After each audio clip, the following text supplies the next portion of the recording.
Recording by Wayne Cook. Chapter 29. We Meet in Dunkirk.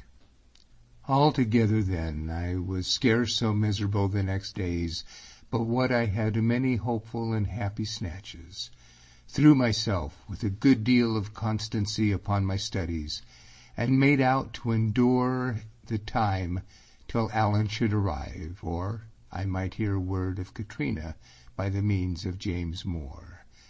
I had altogether 3 letters in the time of our separation. One was to announce their arrival in the town of Dunkirk in France, from which place James shortly after started alone upon a private mission. This was to England and to see Lord Holderness, and it has always been a bitter thought that my good money helped pay the charges of the same. But he has need of a long spoon who soups with the devil, or James Moore either. During this absence the time was to fall due for another letter, and as the letter was the condition of his stipend, he had been so careful as to prepare it beforehand and leave it with Catriona to be dispatched. The fact of our correspondence aroused her suspicions, and he was no sooner gone than she had burst the seal. What I received began accordingly in the writing of James Moore. My dear Sir, your esteemed favour came to hand duly, and I have to acknowledge the enclosure according to agreement. It shall be all faithfully expended on my daughter, who is well, and desires to be remembered to her dear friend. I find her in rather a melancholy disposition, but trust in the mercy of God to see her re-established. Our manner of life is very much alone, but we solace ourselves with the melancholy tunes of our native mountains, and by walking up the margin of the sea that lies next to Scotland. It was better days with me when I lay with 5 wounds upon my body on the field of Gladsmuir. I found employment here in the houses of a French nobleman, where my experience is valued. But, my dear sir, the wages are so exceedingly unsuitable that I would be ashamed to mention them, which makes your remittances the more necessary to my daughter's comfort, though I dare say the sight of old friends would be still better. My dear sir, your affectionate, obedient servant, James MacGregor Drummond. Below it began again in the hand of Catriona, Do not be believing him. It is all lies together. C.M.D. Not only did she add this postscript, but I think she must have come near suppressing the letter, for it came long after date, and was closely followed by the 3rd. In the time betwixt them, Allen had arrived, and made another life to me with his merry conversation. I had been presented to his cousin of the Scots-Dutch, a man that drank more than I could have thought possible, and was not otherwise of interest. I had been entertained to many jovial dinners, and given some myself, all with no great change upon my sorrow. And we two, by which I mean Allen and myself, and not at all the cousin, had discussed a good deal the nature of my relations with James Moore and his daughter. I was naturally diffident to give particulars, and this disposition was not always lessened by the nature of Allen's commentary upon those I gave. "I canna make heed nor tail of it," he would say, "but it sticks in my mind you've made a gawk of yourself.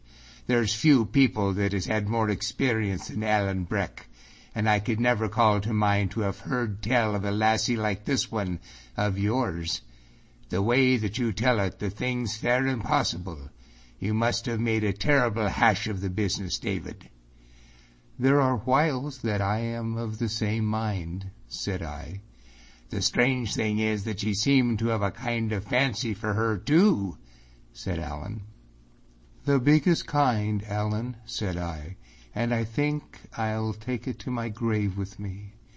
"Well, ye beat me whatever," he would conclude. I showed him the letter with Catriona's postscript. "And here again," he cried, "impossible to deny a kind of decency to this Catriona, and sense forby. As for James Moore, the man's as boss as a drum. He's just a whame and a wheen words, though I can never deny he fought reasonably well at Glansmere, and it's true what he says there about the 5 wounds. But the loss of him is that the man's boss." "Ye see, Allen," said I, "it goes against the grain with me to leave the maid in such poor hands." "Ye couldn't well find poorer," he admitted. "But what are ye going to do with it? It's this way about a man and a woman, you see, Davy. The women folk have got no kind of reason to them. Either they like the man and then all goes fine, or else they just detest him and ye may spare your breath. Ye can do nothing. There's just the 2 sets of them that would sell their coats for ye, and them that would never look the road you're on. That's what there is to women, and you seem to be such a gomarl that ye cannot tell the tane frae the tither." "Well, and I'm afraid that's true for me," said I. "And yet there's nothing easier," cried Allen. "I could easy learn ye the science of the thing, but ye seem to me to be born blind, and that's where the difficulty comes in." "And can you no help me?" I asked. "You that are so clever at the trade?" "You see, Davy, I wasna here," said he. "I'm like a field officer that has nobody but blind men for scouts and eclairers, and what would he ken? But it sticks in my mind that you'll have made some kind of boshley, and if I was you I would have a try at her again." "Would ye so, man Allen?" said I. "I wouldn't in it," says he. The 3rd letter came to my hand while we were deep in some such talk, and it will be seen how pat it fell to the occasion.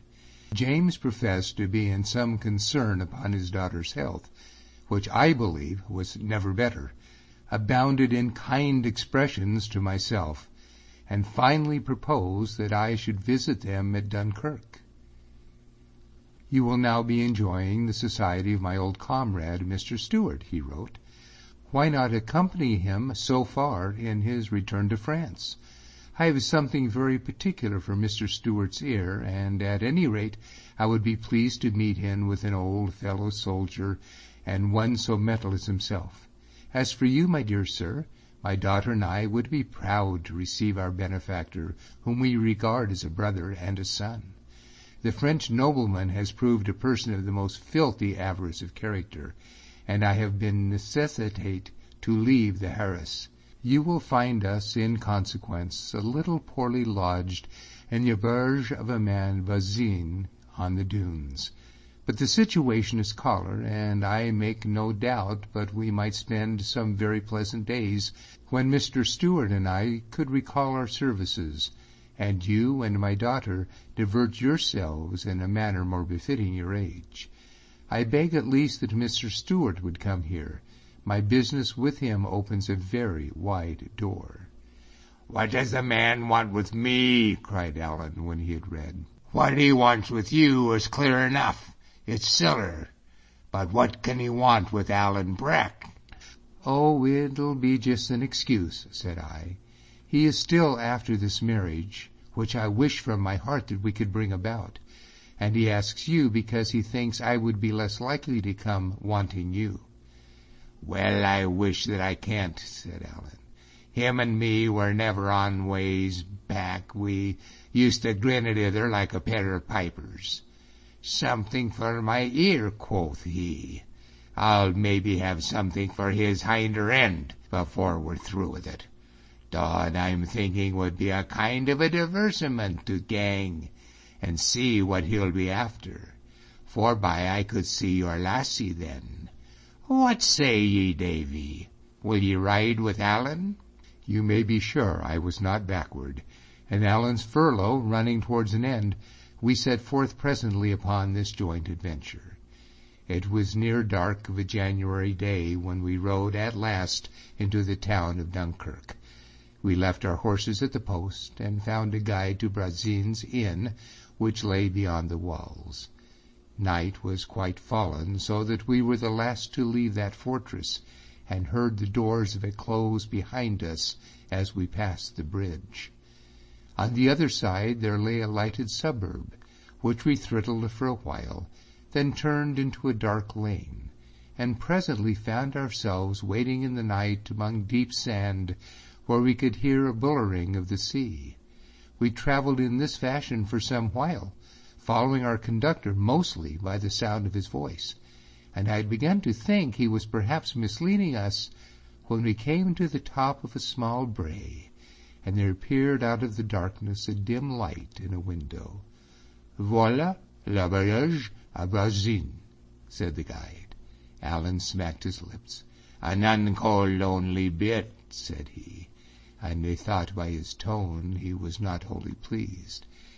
A little after, and we stood in the lower story of that house, which was all in the one apartment, with the stairs leading to the chambers at the side, benches and tables by the wall, the cooking fire at one end of it, and shelves of bottles and the cellar trap at the other. Herr Brazin, who was an ill-looking, big man, told us the Scottish gentleman was gone abroad, he knew not where, but the young lady was above, and he would call her down to us. I took from my breast that kerchief wanting the corner, and knotted it about my throat. I could hear my heart go, and Alan patting me on the shoulder with some of his laughable expressions. I could scarce refrain from a sharp word. But the time was not long to wait. I heard her step pass overhead, and saw her on the stair. This she descended very quietly, and greeted me with a pale face and a certain seeming of earnestness or uneasiness in her manner that extremely dashed me. "My father, James Moore, will be here soon. He will be very pleased to see you," she said. And then of a sudden her face flamed, her eyes lightened, and the speech stopped upon her lips, and I made sure she observed the kerchief. It was only for a breath that she was discomposed, but methought it was with a new animation that she turned to welcome Alan. "And this will be his friend, Alan Breck," she cried. "Many is the dozen times I will have heard him tell of you, and I love you already for all your bravery and goodness." "Well, well," says Alan, holding her hand in his and viewing her, "and so this is the young lady at the last of it. David, you're an awful poor hand of a description." I do not know that ever I heard him speak so straight to people's hearts. The sound of his voice was like a song. "What? Will he have been describing me?" she cried. "Little else of it since I ever came out of France," says he, "for by a bit of it specimen one night in Scotland in a shaw of wood by silver mills. But cheer up, my dear, you're bonnier than what he said. And now there's one thing sure, you and me are to be a pair of friends. I'm a kind of a henchman to Davy here, and I'm like a tyke at his heels, and whatever he cares for, I've got to care for too. And by the Holy Aaron, they've got to care for me. So now you can see what way you stand with Alan Breck, and you'll find you'll hardly lose on the transaction. He's no very bonny, my dear, but he's loyal to them he loves." "I thank you from my heart for your good words," said she.